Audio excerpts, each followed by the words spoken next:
You're listening to the Platte River Bard. Hello, and welcome to the Platte River Bard. This is Chris Berger. And I'm Sherry Berger. And we are here today virtually with Lance Nielsen. He is the Executive Director of Nebraska for the Arts. And thank you for joining us this afternoon to talk about some stuff. Yes. Yeah, my pleasure. Thank you. Well, it's been a while since we've talked to you. We talked to you, I think, in the spring, early summer. Something like that. About all of the problems that we were having with grant money. Mm-hmm. And it's a great opportunity for us to learn more about NAFTA. Yes, NFTA. Talk about things that are happening. Yes. Exactly. Again, Nebraskans for the Arts, we've been around for 40 years, and we are a nonprofit organization. Our main goal is to be the advocacy arm for all artists, arts educators, anybody who believes in arts and culture in the state. So we do that work, and we can only do that work when we've got supporters and people who want to do this work along with us and partner with us. So and as you mentioned, it's been kind of an interesting year. As someone asked me how things are going, and I'm like, well, the advocacy business is booming, and maybe that's not a business you want booming, but it is definitely been the case. For sure. That's great. And you work pretty closely with the Nebraska Arts Council as well, and obviously our legislatures. Yes. Nebraska Arts Council, we're great partners with them, as well as Humanities Nebraska and the Nebraska Culture Endowment. That's great. Well, we need you more than ever, it seems like. Oh my gosh, yes. So do you kind of want to let us know? So the last time we talked, it was a lot about the federal funding. Do you want to give us any updates on? Yeah, has any of that gotten better, gotten worse, stayed the same? Sure, I can give you a little bit of where we are. Yeah. Last time we talked, we had a lot of funding grants, especially through NEA and NEH, that were being rescinded. And during that time, or since that time, and again, this is all because of DOGE going through and eliminating a lot of things at the federal level. A lot of these organizations across the state that had a grant rescinded did go through the appeal process. During the course of the fall, we did find out from a lot of them that those appeals were actually denied the second time around, which is really unfortunate. And then there were maybe just a handful where their contracts were allowed to move forward. But then the language was very vague and some very confusing stipulations in some cases as well when that came from either NEA or NEH. And so I think what's really happening now is a lot of people are kind of rethinking how they maybe go after funding for their organizations. They might rely less on maybe the federal money to see what's going on with that. But backing up from that a little bit, For sure. We just got through this latest government shutdown, the longest one in our history of having a government shutdown. Yes. And it ended up with a continuing resolution, which will take us through the end of January. Right. And very typical, right? We don't ever seem down the road, yeah. Yeah, we never get to the end of the room and actually get a budget done on time. We always, again, like you say, kick it down the road and let somebody else deal with it in January. Yeah. So what might be kind of interesting for everybody is the National Endowment of the Arts and National Endowment of Humanities. It's kind of confusing in some ways. The appropriations for those two organizations is under the Interior, Environment, and Related Agencies Subcommittee, and Senator Fisher actually serves on that committee of appropriations. So this summer, I flew to D.C. and had a meeting with her face-to-face like 2 days before they were going to have that hearing.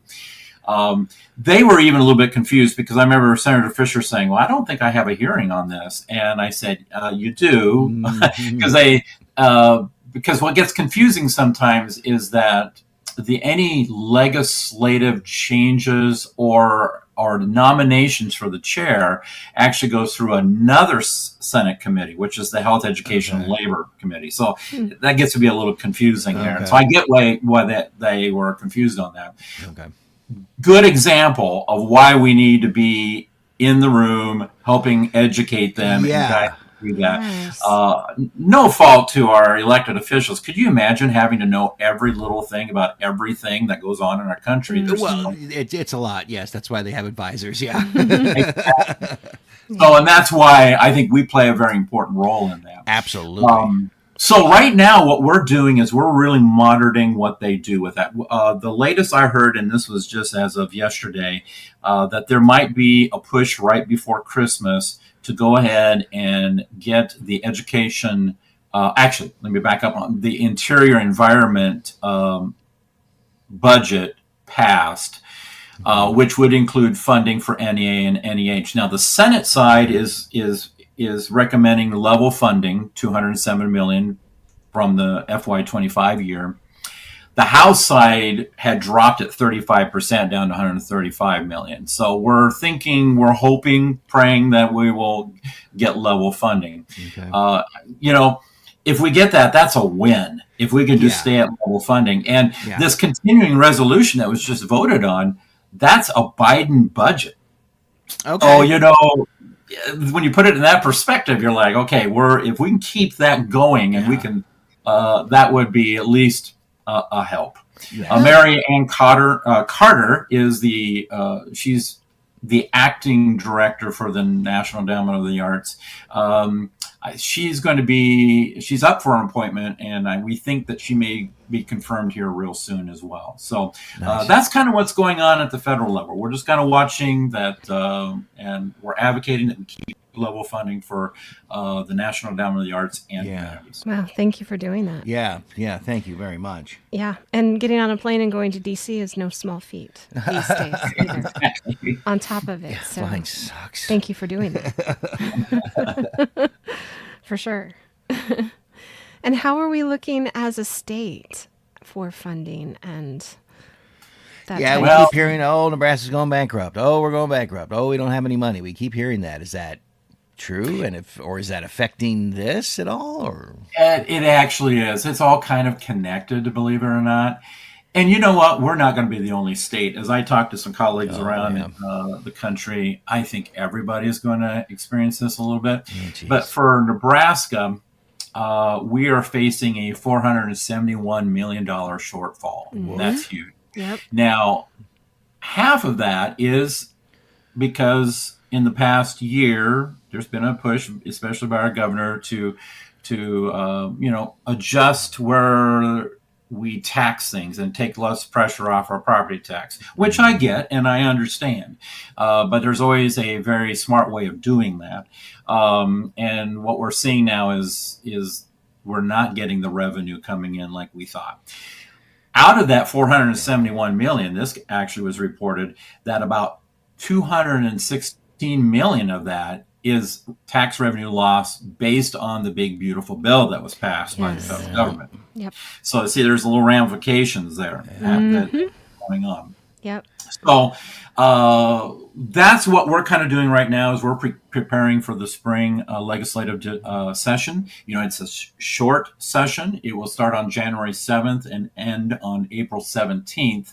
But even then, April 10th is kind of that last timeline that they need to have everything pretty much done, because those last few days just needs to be wrapping up the bills that they have approved. So it's a very short time frame. Some possible debates that could pop up will maybe be the Electoral College again. I don't know. Try to push that through. I've also heard that the minimum wage law that we all voted on may be tweaked a little bit again. But the big real focus will be on how are they going to handle the state budget. So we need to be alert on that. We'll need to kind of watch how that's going to impact state agencies, which the Nebraska Arts Council is a state agency. So we'll probably take the same approach as we've been doing with the federal level, in that we're going to be advocating and maintaining level funding. We hope not to take any cuts, but so that'd be really probably our focus.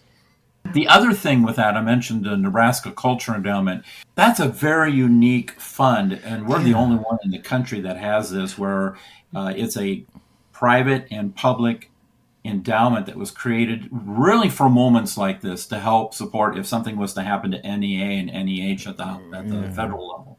So we're very fortunate to have this endowment. I didn't realize we were the only state in the country that had something like that.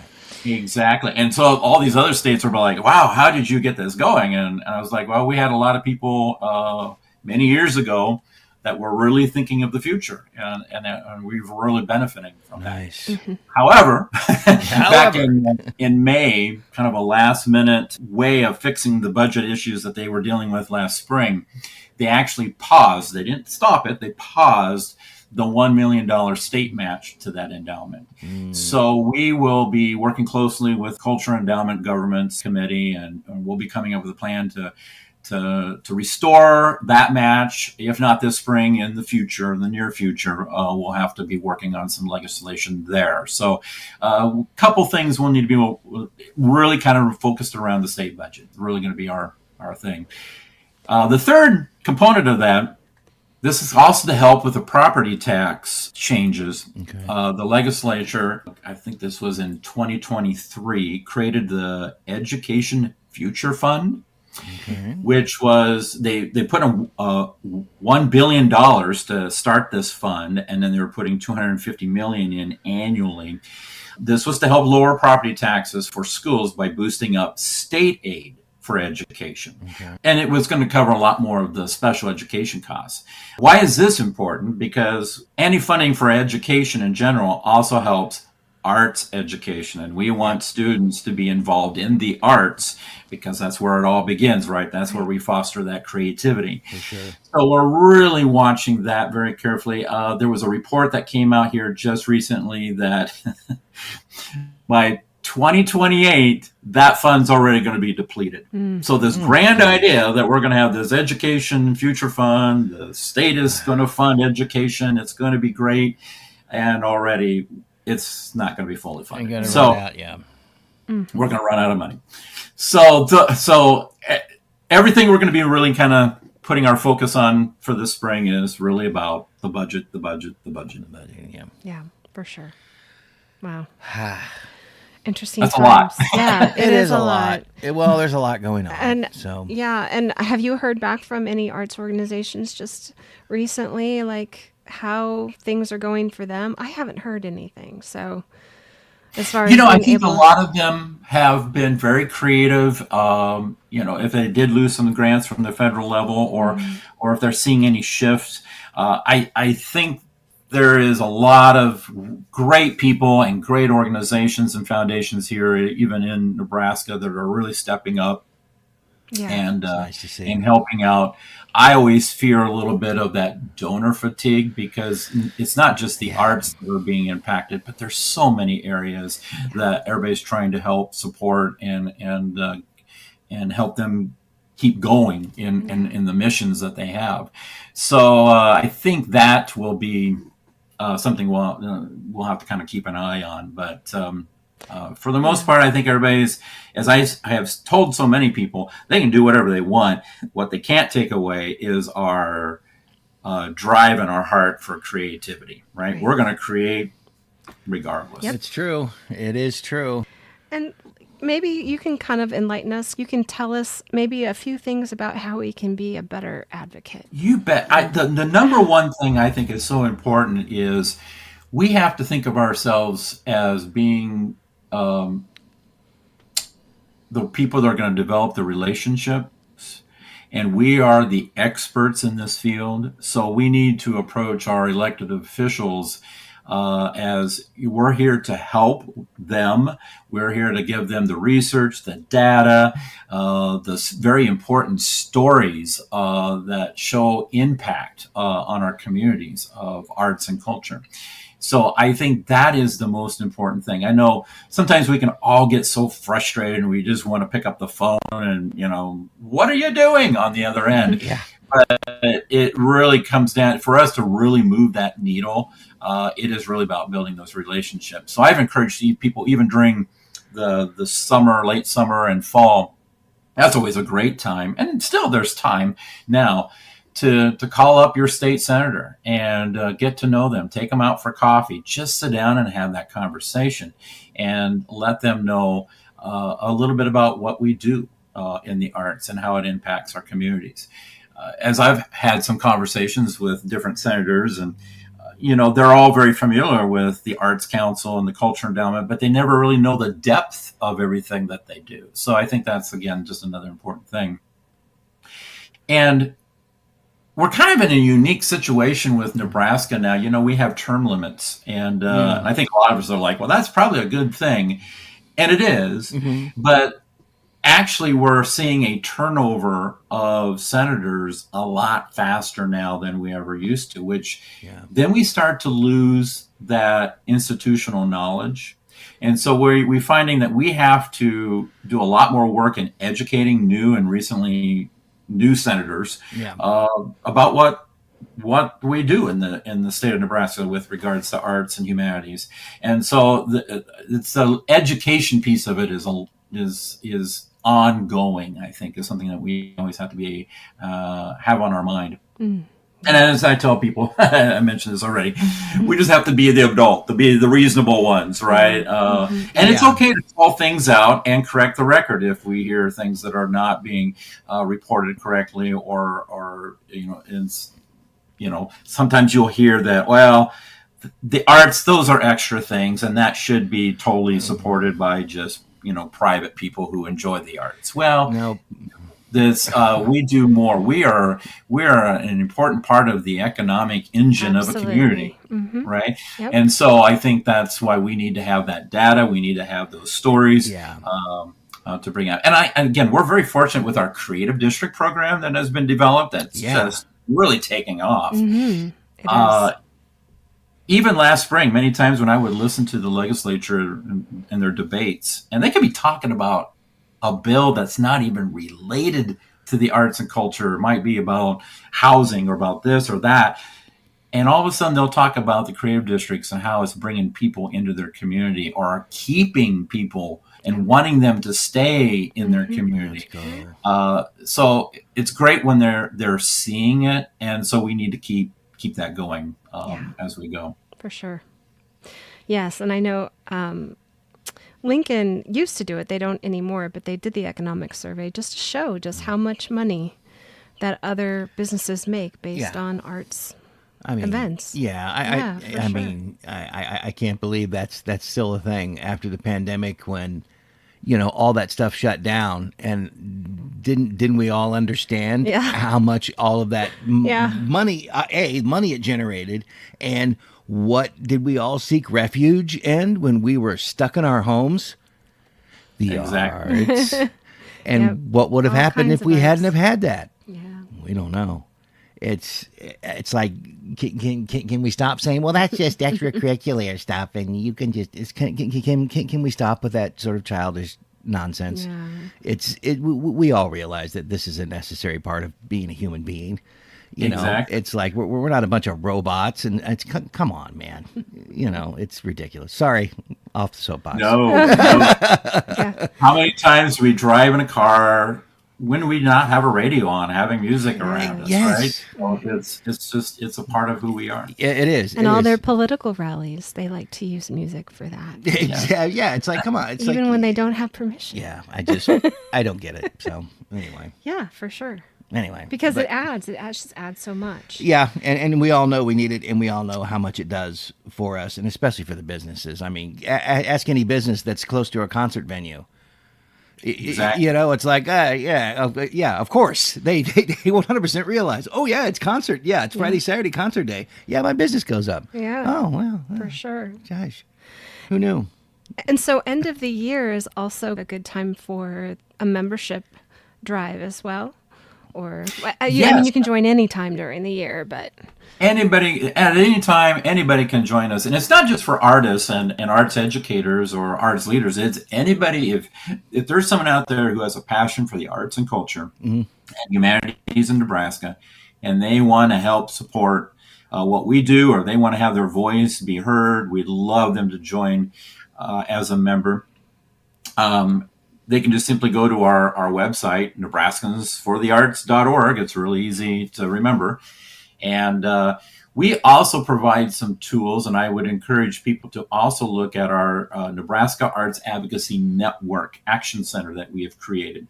What we're really trying to do is to have, we have 49 state districts, so 49 state senators. And we're very close. We would like to have people in every one of those districts who's developing that relationship with their state senator. And we're very close to having someone in almost all 49. Nice. And we can have multiple people. It doesn't have to be one person. But if they go to our website, they can go, there's a couple buttons on the front page there. There's a take action. So if they want to be involved in that, it'll take us to the advocacy page, and they can join that Arts Advocacy Network. We also try to provide some resources so that they can have the resources there to have those conversations with elected officials. And it doesn't have to just be state senators either. It might be people in their community. Okay. Right? Yeah. Mayor and city council or school board members. And Okay. we try to give those. And then when we have really important things like, okay, we need everybody to contact their U.S. senators. Right. We'll have little action alerts we'll put through there. And what we try to do is we'll give you the basic stuff, but we really encourage people go in there and edit it and put in their own stories in there as well, because when they get blasted with all these things for these action alerts, they kind of start to ignore it. But when they start to see personal stories pop up, that kind of grabs their attention. Grabs their attention. Okay, that's great. And that's an important thing. Don't just if you're gonna advocate and send emails or letters or whatever it is, voicemails. Maybe not so hostile. Include personal stories and be, like you said, the adult in the room. Exactly. It's so hard though to when I have written letters to our senators, the letter that I get back is just it's obviously a form letter.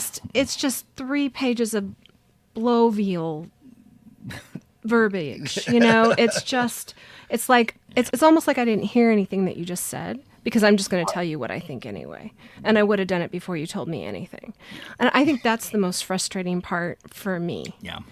And it can be very frustrating. Yeah. And there's where, and if you go onto their websites, and you usually do the fill in and you send it in, that's probably what you're going to get a lot of the times. Yeah. If you can go even a little bit deeper and find out who their different aides are.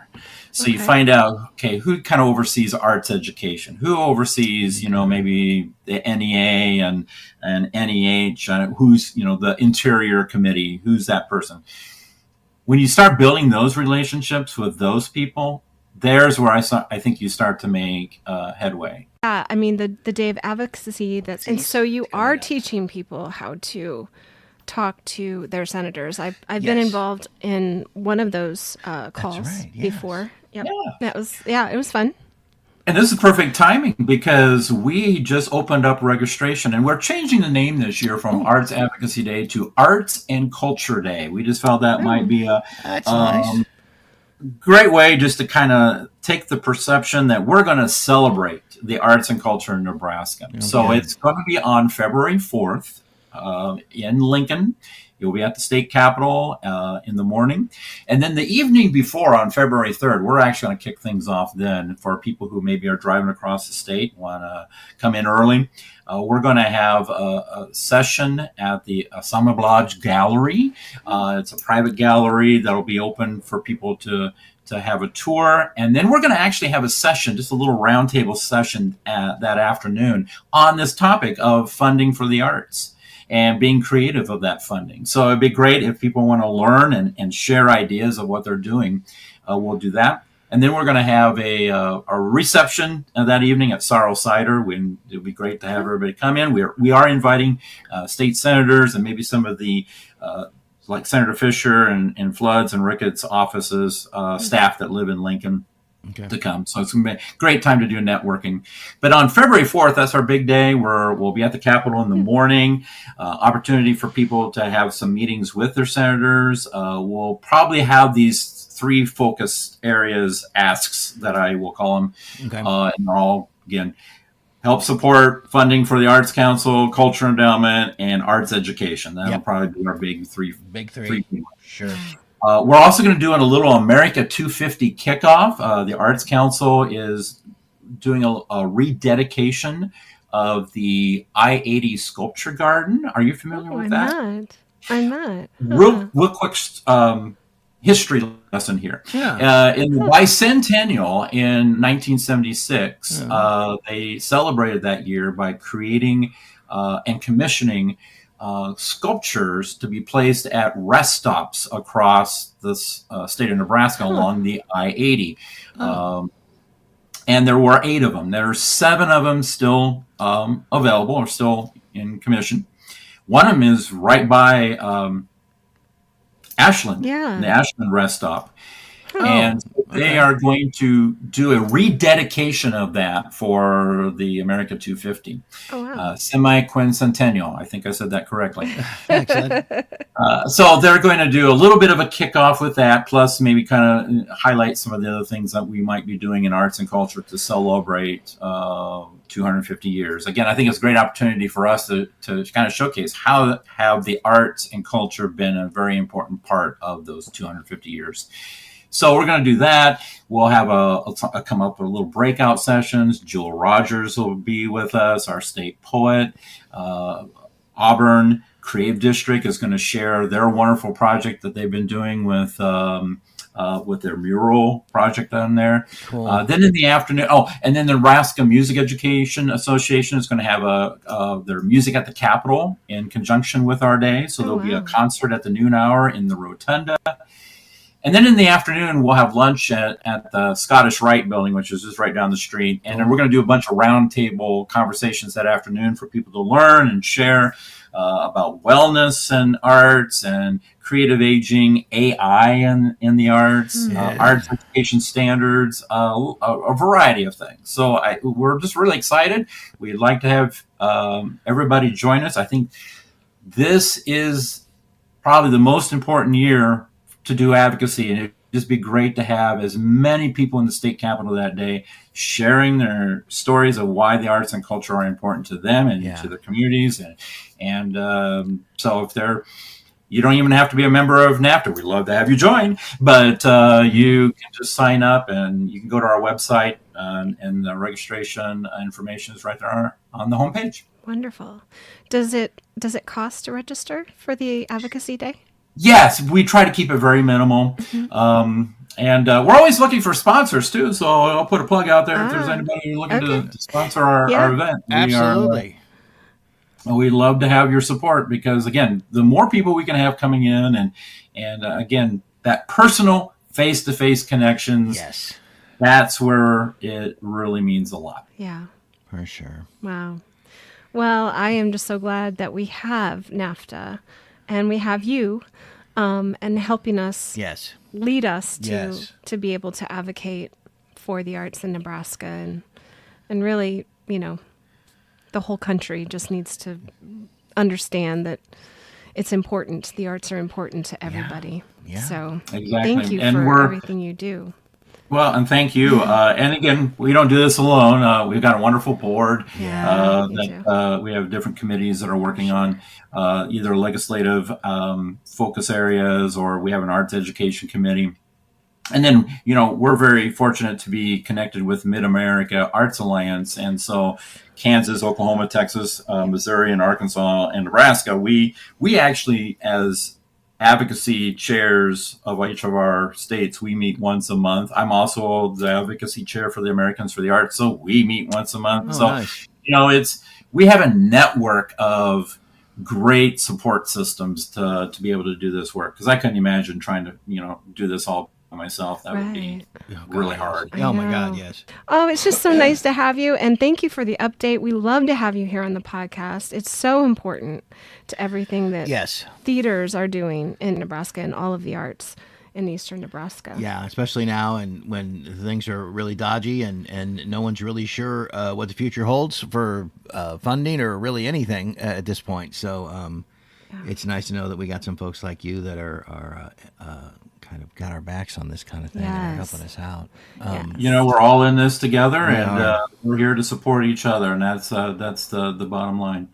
Well, I look forward to talking to you again. Yes. And perhaps we can talk again. Yeah. Let's not forget Arts and Culture Day. I know it's a few months away, Arts and Culture Day, but it is February 4th, so let's not forget this. February 4th, Arts and Culture Day, and that will be at the Lincoln Capitol, the Capitol at Lincoln, and right there, and there'll be a bunch of stuff going on in the morning. And I will share all of these links on how to join, and also the Action Center online. Also, I'll put those in the show notes. That'd be wonderful. Yeah. Awesome. For sure. Thank you. Thank you so much, Lance. Thank you. Take care. Once again. Thank you. So grateful for all you do. Yes, and we will absolutely get back with you here after the first of the year and see how everything's going. Yeah. All right. That'd be wonderful. Thank you. Excellent. Yay. Thank you. Thank you for listening and supporting the arts in the Platte River area and beyond. Please subscribe to our podcast so you are sure to catch all of our future episodes and join us on social media. See you next time on the Platte River Bard.